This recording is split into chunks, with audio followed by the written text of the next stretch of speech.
Welcome back to Gilmore Racing. On this episode, it is all about the suspension setup on this Dallara Formula 3 behind me as we move forward to the Errol Gilmore Memorial Cup at Queensland Raceway for our next round of the Australian Formula Open Series. Before we get all excited and start adjusting stuff, let's have a brief look at the suspension and what we actually have on these cars. Upper and lower wishbones with, on this case, the steering arm is out the front. It's also got a tow arm on the rear with pushrod suspension to a bell crank to a shocky. Now, all of this looks quite complex, but really it's the same as any car, it's just configured a little bit differently. The complexities in these cars come with the adjustments. Everything is adjustable, and if it doesn't appear to be adjustable, you can buy components that will give you different width, different length wheelbase, different geometry, different roll centers, different instant centers, different center of gravity. Whatever you require, it is adjustable on these cars. And normally, find a good baseline, they'll stick to that and then fine tune around it. And the front four cars in the category at the moment are all really close and all have completely different setups with completely different configurations, completely different geometries, but are all achieving the same end result by fine tuning that to the best they possibly can. Sway bars, push rods to almost a standard style sway bar for one of these, a little bit different in the rear. It actually runs through the middle of the bell housing, but regardless, it's a sway bar. Also adjustable. We can't adjust this from inside the car, so we have adjustable holes at the front and adjustable blades at the rear. Once again, we can purchase whatever we want sway bar wise. We can get different styles, we can get different configurations, different thicknesses, different strengths. We can get hollow ones, we can get absolutely anything we require. Shockies, same. Whatever you want, we can get. We've run these Konies with great success for many, many years. We've actually converted cars to Konies because we get along with these so well. We know how much the adjustment works and we know what to expect when we actually make an adjustment.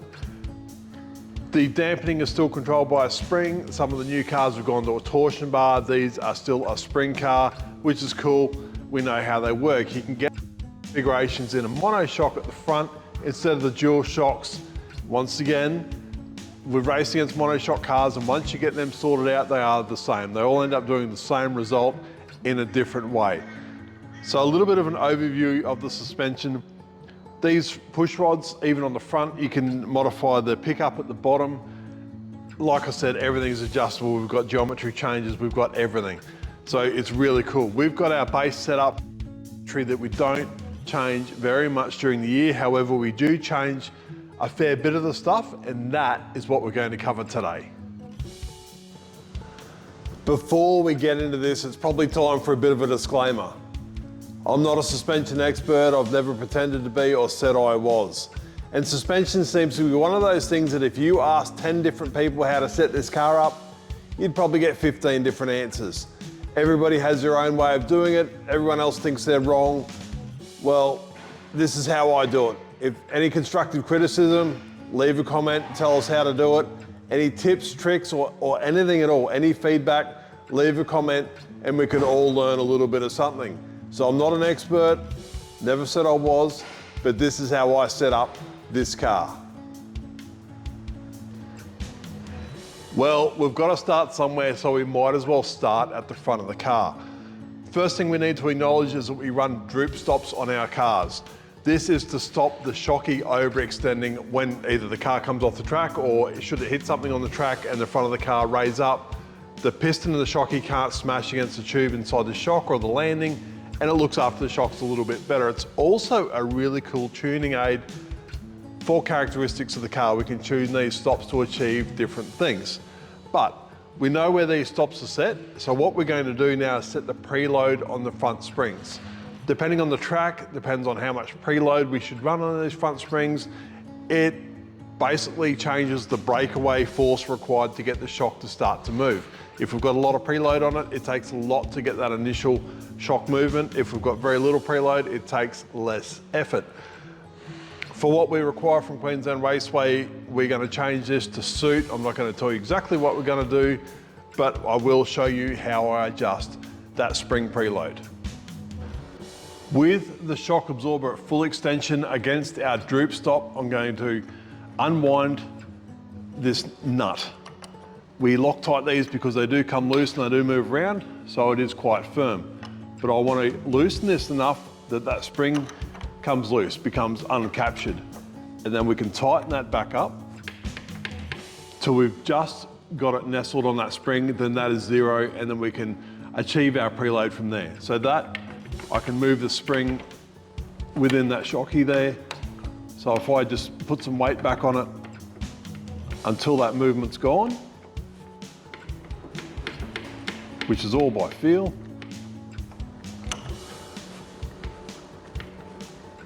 Which is there. That is now zero preload. That spring is now captured. It can't move either way, but there's no weight on that spring either. We just count the turns of preload or how many flats we use, and we've got that in our setup book for our initial setting. So I'm going to do this one, and then I'm going to put the required preload in these, and then the front shockies are ready to go. Another change we make on the shockies, not just between race meetings, but also during the weekend, is the bump and rebound adjustment. There's a link in the description to a video that the boys from AME did explaining how the inside of a shocky works, and this, I found it really interesting. I learned a lot. But what we've got is two adjusters at the top. We use this neat little tool to get in there and to turn those. Yes, it's got B and R written on them, but you can generally figure that out by the color. R for rebound is red, B for bump is black. So if you ever get stuck and you can't see the letters, that's generally how it works. But we can now adjust the pitch of the car, how quickly it pitches, how quickly or slowly it comes back up from having weight transfer from braking, or when Kyle jumps on the accelerator, how quickly the weight transfer to the rear. If we want the front of the car to lift up, we can adjust all of those things with those simple little adjustments on the shock absorber. These push rods here go to the sway bar, which is mounted out the front of the car. Should this wheel get a bump or get some load, it pushes on this rocker, compresses the spring, and will pull this backwards. And if this side hasn't moved, it will try to twist that sway bar. So the actual twisting action is in the center of the sway bar, and that is like a T, and it pushes and pulls as required. As you can see with this, we've got it set to full soft. We're all the way out on the adjustment. Now what I need to do, because we've adjusted this, is we need to do corner weights to get everything, especially across the front, we need this thing the same weight on each corner. So when Kyle is hard on the brakes, it's not going to tend to lock one side tyre or the other. We need this thing to pull up straight and square and be even on turn in. So we need at least the front to be spot on across on the corner weights. If we try to achieve corner weights with the sway bar connected, each time we adjust this, it's going to move and then try to jack that weight across to the other side. So we need to take that sway bar out of the equation so we can set the corner weights correctly. And all I need to do to achieve that is I'm just going to pull that outer bolt out and drop one of the links off.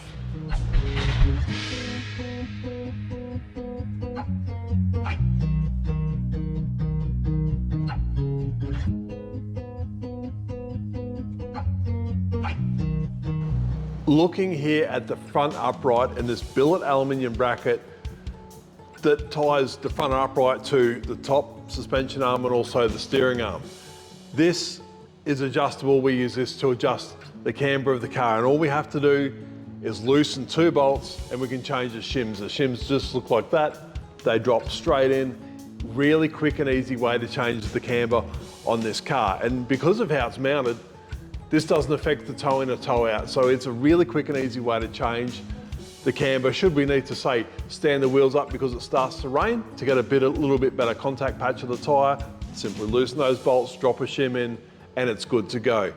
These, we colour code track to track. We've got bunches of the things, all different thicknesses, so we know what we need to put in for the track for our base setup. So loosen these bolts, drop some new shims in, and the negative camber is done on the front of the car.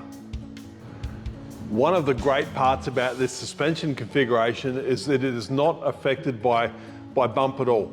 I can set my negative camber at full droop, knowing that when I drop it on the ground and that suspension travels up, it will not change that figure whatsoever. So this is something we'll double check as we go, just to make sure that the stack of shims I've just put in are exactly what I think they are, and also to make sure that nothing else in the car has moved during either the last race or especially transport. Spends a lot of time in the back of the truck bouncing around, and things do move. So we double check absolutely everything between race to race, just to make sure no damage has gone undetected. So all I'm going to do now is put a wheel on, then we can grab our gauge, double check our negative camber, and make sure it is exactly where we want it. One of those things that's really important but often neglected is zeroing your meters, regardless of what sort of gauge you use. It's only as accurate as your setup. And if our shed floor's on an angle and we're setting up the car on that shed floor, well, nothing's going to be right. So we need to zero this, read the instructions, it tells you exactly how to do it. And you can even zero your bubble gauges should you use an old school style bubble gauge, which is my favorite. It's what I use the most. But these, you've still got to zero them to your work environment, and then you'll get an accurate reading side to side on the car.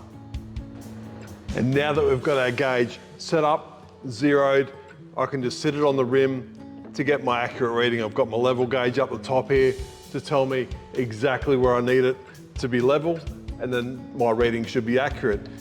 Also, what I try to do is I'll take my first reading, then I'll spin the rim 180 degrees and take it again, just in case that rim's got a bit of a buckle in it. If it does, I'll throw it in the bin and get another one. But I don't know what I don't know, so I need to find out if that's not quite right, and that's a really easy way to find it. Generally, the tyre guys won't tell you when they fit your rims up. So if we can check that, well, then we know. And now we find ourselves at the rear of the car, which is basically the same components laid out just a little bit differently. A lot of the design of the rear suspension is almost compromised around the rear diffuser. The lower control arm is quite narrow, placed right to the front to give that diffuser enough room underneath the suspension to progress upwards as they do. The toe adjustment on the rear is right in the middle of the arm. The camber adjustment is quite similar. It's a single bolt, but it's separate to the toe adjuster. So if we change the camber, it will change the toe at the rear of the car. So not quite as simple as the front, but that's how it is. All we have to do is loosen that one bolt, and it's got a single shim that comes out like that. And once again, we've got a bunch of shims to adjust this to where we need. Queensland Raceway, as we mentioned in the last video, some of the corners are quite slow and we need good power down out of those corners. So what we'll do is stand those tyres up a little bit to get a better contact patch. We don't have the downforce driving that tyre into the track that we do on some of the higher speed corners. These wings are very efficient and they will work from as low as 80 kilometers an hour, but they just don't develop the downforce we want to get all the power to the ground as quickly as possible. We don't want the driver to have to feed the throttle on. We want him to be able to just smack the throttle and drive out of the turn. So now we'll set the negative camber on the rear of the car, knowing that we will need to adjust the toe at some point. I also mentioned before the rear sway bar. It runs through the bell housing, so that's a complete rear sway bar assembly. We can get different diameter shafts, and then we've got blade adjustment for fine adjustment that we would do between race to race. This goes straight through the middle of the bell housing, the input shaft's just below it, and it's more this sort of setup because of the packaging issue. We can't run it out the back of the car, we just don't have the room. So through the bell housing is the neatest place to put it. For those with a keen eye, you can also see between the shocks. It's got two canisters, one is the catch can and the other one is actually the dry sump tank. So all of this stuff at the rear of the car is packaged quite tightly to keep the bodywork as small as possible. Exactly the same suspension adjustments at the rear of the car, and we also have exactly the same style droop stops as we do at the front of the car. So bump and rebounds have been adjusted and preloads have been adjusted. We do change the rear springs. Depending on how bumpy the track is, we use the springs for ride height control mainly. Also, in the shot, you can see the blue cylinders next to the shockies. They are potentiometers. We can monitor all four shock travels. We can see the car migrate down as the downforce comes on as the car travels down the straight. And we can also see how the car is behaving over the bumps. It's a very useful data engineering tool that we have available to us and something we look at quite a lot. Now that we have all four wheels on the car at the camber we require, we now need to set the toe both front and rear. We always check the front in case it's been knocked around, but the rear we've adjusted it and it will absolutely need to be adjusted. To set the toe, we need the front nose box off, and we have some steering stops that we're going to fit. They lock the rack in central position so the steering wheel is straight, and then we can make all the adjustments from there. This ensures the driver has a straight steering wheel, but not only that, should we make an adjustment on this corner, it's not going to turn that wheel. Everything will be held central and it makes life a whole lot easier. So crash box off, slips off, that's perfect, and we can now fit the steering stops. This shows a little bit more detail about that front sway bar and how I was saying it was a T, and these twist that center shaft. Mounted very solidly to the tub, to that front carbon fibre section. Now the steering rack is in here, you can just see the ends of it. That's a steering potentiometer in there, and all this front section here is brake master cylinders and clutch master cylinder.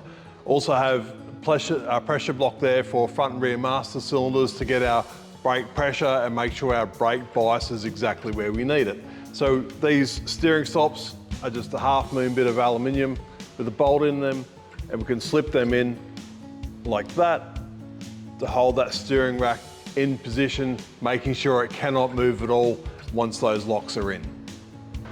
With the steering stops installed, holding the steering wheel dead straight, we can now fit our string line setup, which is an old crash box that got the front smashed in. So we've modified that to hold our string line assembly.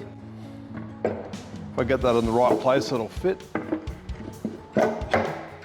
That goes on like that, and then we've just got two rods and some fishing line. It's a really simple setup, and it is the same setup we use at the racetrack. There's no good using something different here than we would use at the racetrack, because if we need to adjust it, we will get a different use the racetrack setup here in the workshop to make sure that we get the same results.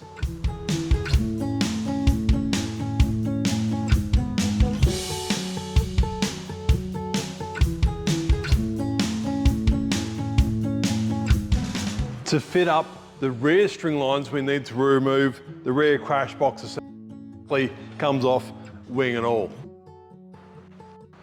And with that out of the way, we can now fit the rear string line bars and the bracket.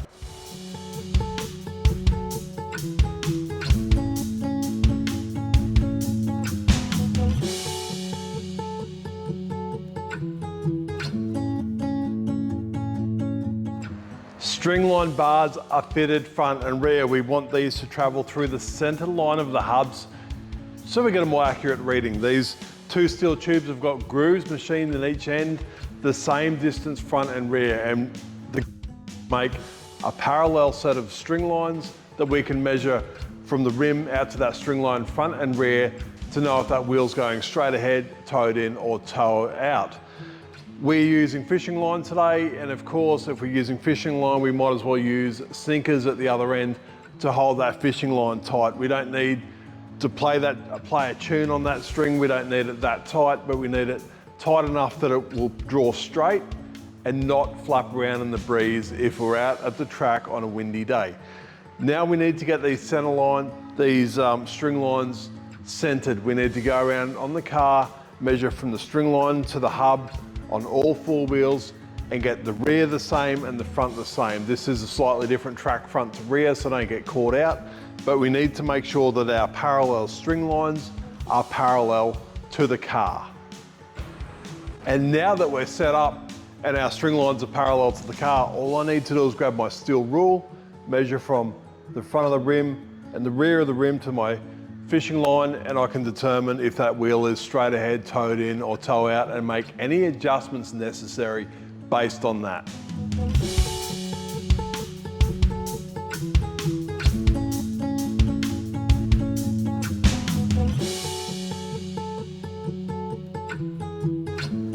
And this is why we check them. None of these wheels are where we want them. They are all over the place. One's closer than the other, but still, even across the front, they are not where we want them. So let's get adjusting. We're going to start at the front of the car to get this toe adjustment right, and to do that we need to remove these covers. They cover the ends of the steering rack and the rod end that's in there, and that's exactly where we need to make these adjustments happen. So I'm going to get these covers out of the way so you can see what's going on.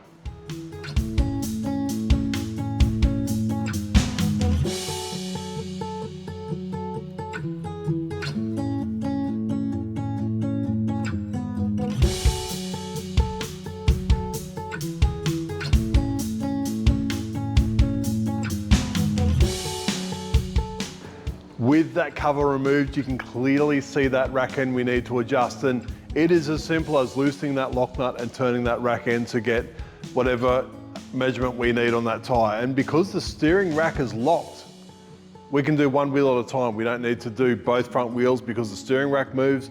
We can do one wheel at a time, and it makes life a whole lot easier.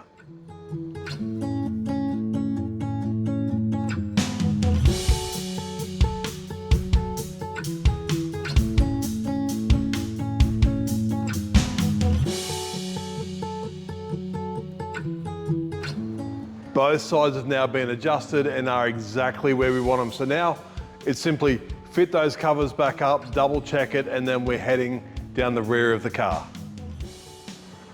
On the outside of the rear toe arms, it has an adjuster assembly. It's simply a matter of unlocking the two lock nuts, and then you can turn that and put that wheel wherever you want, tighten them back up, and it's done. As simple as that. A little bit fiddly because you've got to get in behind the brake backing plate to tighten one of those lock nuts up, but that's about the worst of it. So we can now get those done, and then camber's done, toes done, and we are ready to focus on ride height and corner weights.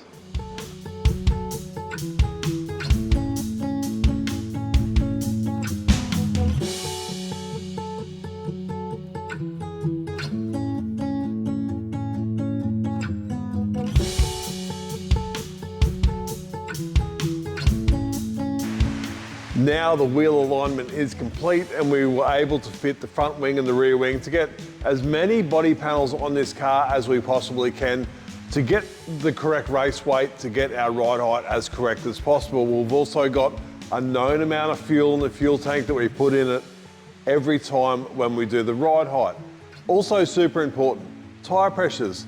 Pump your tyres up and set them to your optimum hot pressure, because this should be the configuration that the car now races in, and this is how we want to set the ride height, because that's when it matters. If your tyres are low on pressure, of course you will run a little bit less ride height. Ride height is, I think, probably the most critical part of this car to get it to work correctly for geometry issues, but also to get the floor to work correctly. The majority of the downforce on this car comes from underneath the car, and everything around it is to complement the downforce you make under the car. Front rear wing is basically just balancing from here on. So now that we've got this sorted, we know where we're at, we can now check and set the ride height of this car. We know the shocks are a set length, we've done them. We've set the preload on the springs, they're all right. Caster's done, camber's done, and all the toes are done. So now it's time for the ride height. Of course, it goes without saying that we need to be on a flat, level, smooth patch to set the ride height and to set the corner weights when we get to that point. This is the place in the workshop that we always set these cars up, because we know it is exactly flat and smooth. There's no humps in it that will give us a misguided reading. We have a measuring tool that looks like this, and Dallara, in designing and building this car, have put patches on the top of this car that we can measure to, and then use a correction formula to get the ride height. Instead of trying to measure underneath the car from the concrete to the bit of wood, we can measure to the top and get a much easier and more accurate reading. Working on the rear ride height, our reference patches are here on the diff housing. These are machined and these are absolutely level, and these are what we measure to get our corrected ride height. So we use our measuring tool to measure down beside the drive shaft. We need to have the nappy off this car to get this, and then we can adjust our slide down to that patch on the gearbox, and then we are able to measure that and subtract it from our correction figure to get our absolute correct ride height for this car.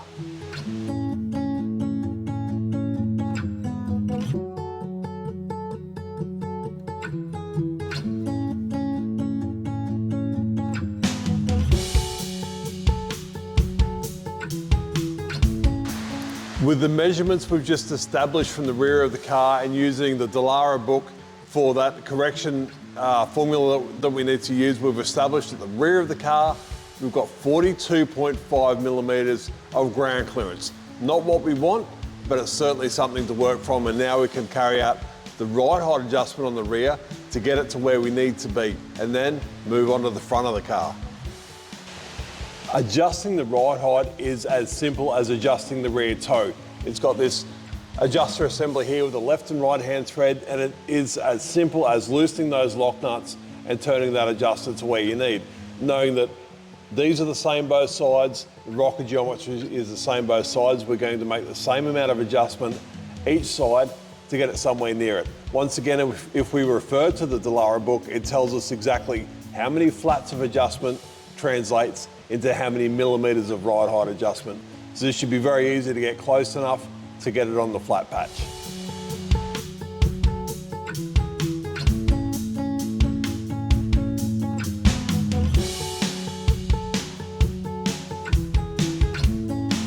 At the front of the car, it's almost identical. We can use the same tool to measure to these pads that have been inserted into the carbon fibre, then machined, and then use our correction to get the exact ride height we need. I leave the steering stops in the car to do this to keep those front tyres straight ahead, because we run a lot of caster. Should we turn those wheels even a small amount, it will alter the ride height quite a bit. It's also really handy to leave them in there for when we corner weight the car for the exact same reason.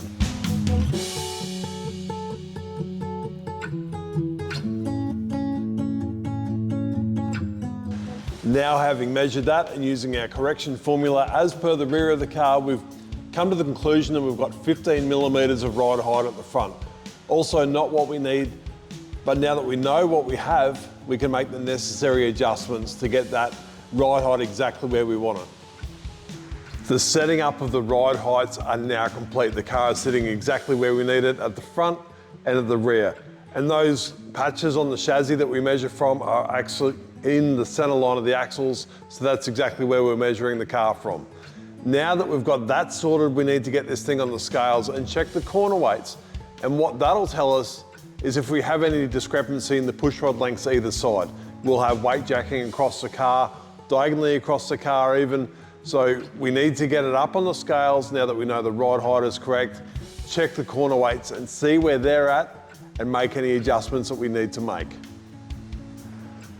It might look a little bit confusing with all this stuff going on, but really it's not that bad. We've got the gantry here so we can pick the car up and lower it down as we need to. Other than that, we have 4 individual scales and then the wires that connect it to the main control box so we can see the weight of each individual corner of the car. We've plugged them in and then we zero the scales. The scales will change reading with ambient temperatures or should they be damaged in transport or anything like that. So zeroing them is critical, but also keep in mind if you've had your scales for a long time like we have, get them recalibrated. You'll be surprised how much they can be out. Probably transport's the worst things for scales. They're not really great unless you can package them properly. So just keep that in mind. Make sure your scales are accurate. No good setting your car up like this if your scales don't weigh the same. It's an easy way to check it. If you're sussed on it, put a known weight on each individual scale and make sure it weighs the same on the main control pad. These scales have been zeroed, so we are ready now to pick the car up and put them on these scales and see what it reads, see where we're at and see how we've gone adjusting those push rods.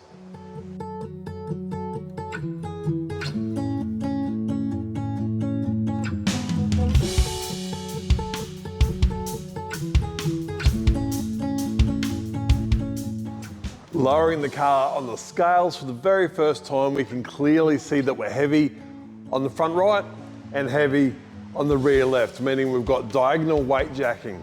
One of these push rods is a little bit too long, or the other way around it is one of the push rods is a little bit too short, rear right, front left. So we need to find where that is. The absolute first place I'll now start to look for that discrepancy is in the adjuster assemblies. I can check them with a digital micrometer just to make sure fronts are similar and rears are similar. I'll then go ahead and check the push rod lengths. Make sure my push rod lengths are the same front and rear.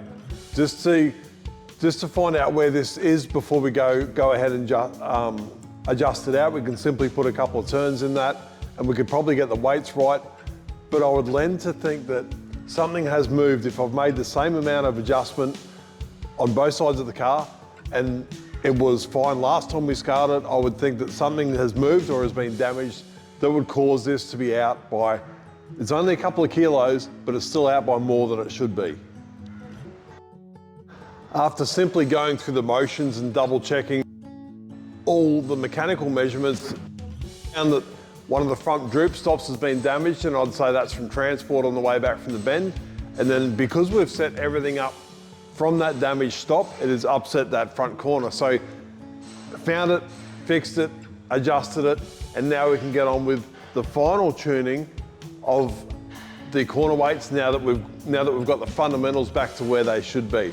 Now it's key, sway bars front and rear are disconnected, otherwise we will have that sway bar trying to transfer the weight side to side, which will make those final adjustments near impossible to get right.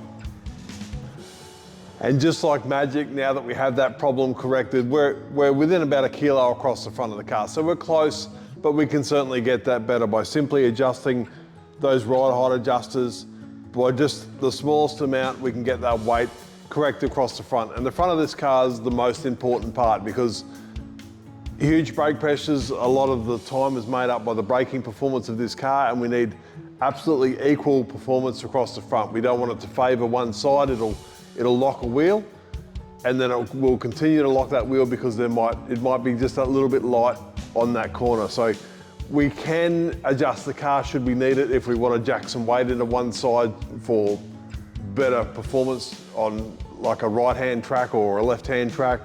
Or if it starts to lock that tyre consistently, we can put a little bit more weight on it with those adjusters. So very helpful tuning tool. But now that we've got that close, we'll get this weight sorted, and then we'll just double check the ride height to make sure that those small adjustments we've made haven't upset that car.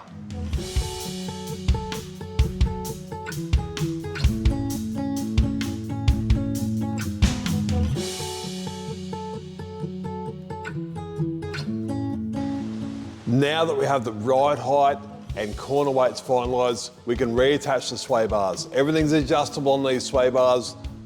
We need to make sure there is no preload on this sway bar. We need to make sure that bolt drops in nice without any weight.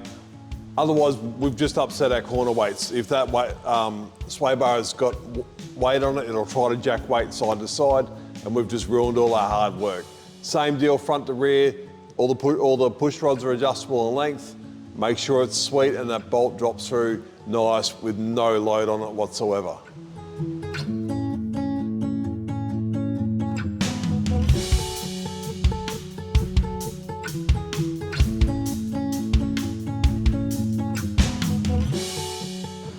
The final adjustment we will make on this car now that we have everything else sorted is the droop stops. This is the measurement between the shock absorber at ride height and the point at which the tyre comes off the ground, how far that shocky extends before the front tyres lift. Some tracks we run a lot, some tracks we run very little, but this is why we have the droop stops. We can use that as a limiter on the shocky to stop it extending any further than we want it to keep the travel within the range we need. We'll do that, it's quite easy to adjust. We need to load this up with the driver's weight to get it to full race weight. We've got sandbags for that, so we don't need the driver to sit in it, but that's the last thing we will do for this suspension setup. Now that we have the setup finalised on this car, we can move on to the red car of Chris Gilmore's.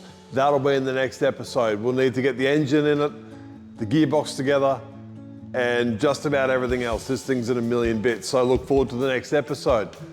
Subscribe if you haven't subscribed. Leave a comment. If there's anything you want to see in future videos, please let us know. Thanks again for watching. See you on the next video.